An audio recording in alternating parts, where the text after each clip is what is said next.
It was a wonderful spring day on the island of TWR. For mostly everyone. A lovely most day for almost everyone. There was a big accident. Thomas and James ran into the back of James's train, and there was a big accident. Many passengers were hurt. "Oh, Thomas!" screamed James. "I can't believe you ruined my train!" "I'm sorry, James." "No, Thomas," said James. "You have been on this island longer than me and have caused so many more accidents than me." "James!" screamed Thomas. "Was I not the one that was able to help you when you fell? The first time you came to sort on your accident? No. You could have not had the accident, or I could have not have helped you, and you could have been still painted black." "Thomas," said James, "black is not my color. Red is." "What is all the arguing?" screamed the Topham Hat. "Thomas crashed me, sir." "Yes, James, I know. And James is overreacting," said Thomas. "Oh my gosh. Engines, calm down from each other." "Oh," said Thomas. Neither of him or James couldn't move. Can one of you move?" "I cannot. He spilled all my coal out and I'm derailed." "Yeah, and I can't move either," said Thomas. "Great, just great."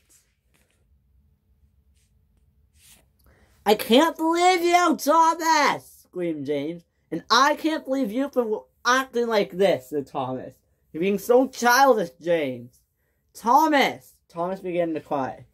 "You're being so childish, James." "Thomas, I'm sorry." "No, you are not," said Thomas. Just then 2 engines came back from the works. Percy and Gordon. They managed to push Thomas and James out of the way. "Quit your arguing," they said.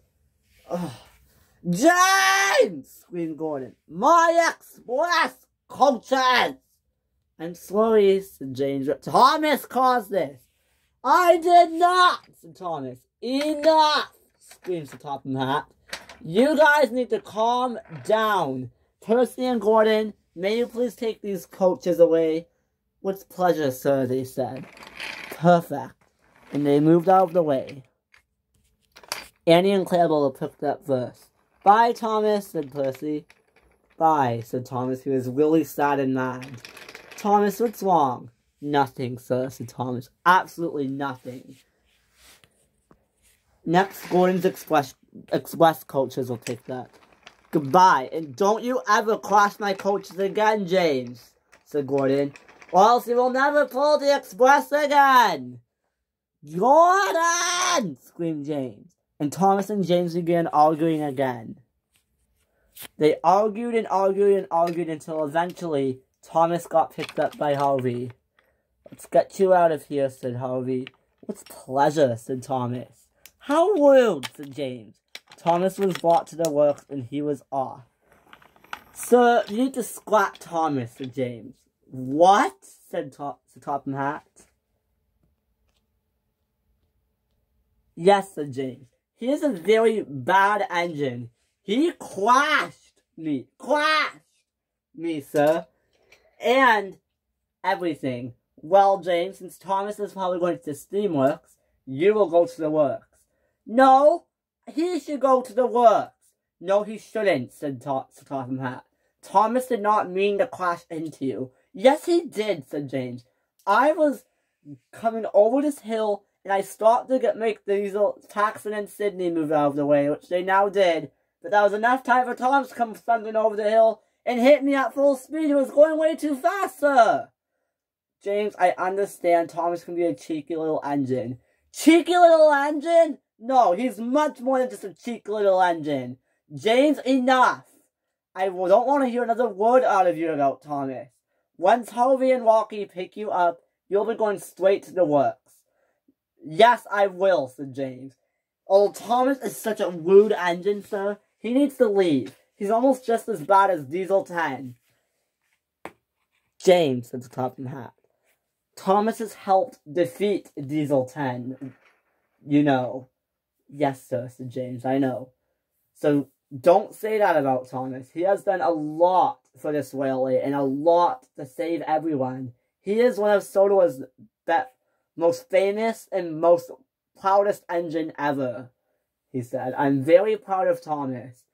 And me, of course. What have I not done for this railway, sir? What am I, chopped liver? Well, with you complaining like that, James, might as well be. What? Said James. Sir, you're the rudest controller ever. James, don't you dare say that, said Sir Topham Hatt. That made Sir Topham Hatt very cross. Goodbye, James. However, don't pick him up.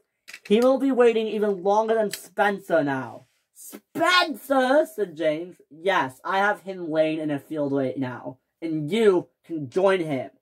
Sir, said James. Sir! And Sir Topham Hatt walked away. Don't leave me! Don't leave me! But James was left alone.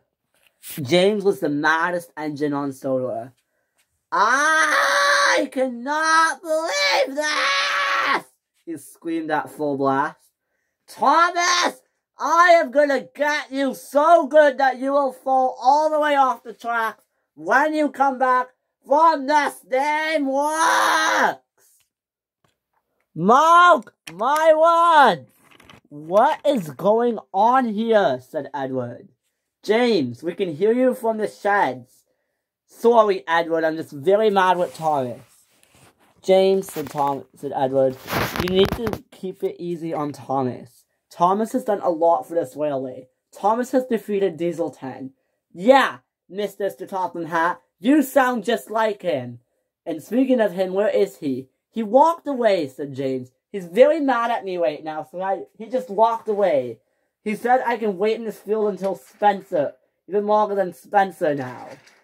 Well, James, you have to watch what you say. Watch what I say? Yes, said Edward. James, Spencer has been sent away. If you're basically worse than Spencer, then he might send you away. What? But I've been here longer than Spencer. I know, said Edward, but you need to really watch what you say. Because if you keep speaking like that to Sir Topham Hatt and Thomas and your other fellow engines, you'll be gone in a heartbeat. But I don't want to leave this railway, said James.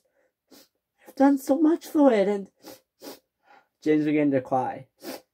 And I just said, we'll be the new number 5 engine, he said, and he started crying hysterically. James, said Edward, if you got that ego under control, you will be a very useful engine. Mark my words, said Edward, and please keep it down. And Edward left, leaving a very sad and deep in thought James. You know what, said James? I'll probably wait a while, but I will apologize to Sir Topham Hatt and then apologize to Thomas once I'm back from the works.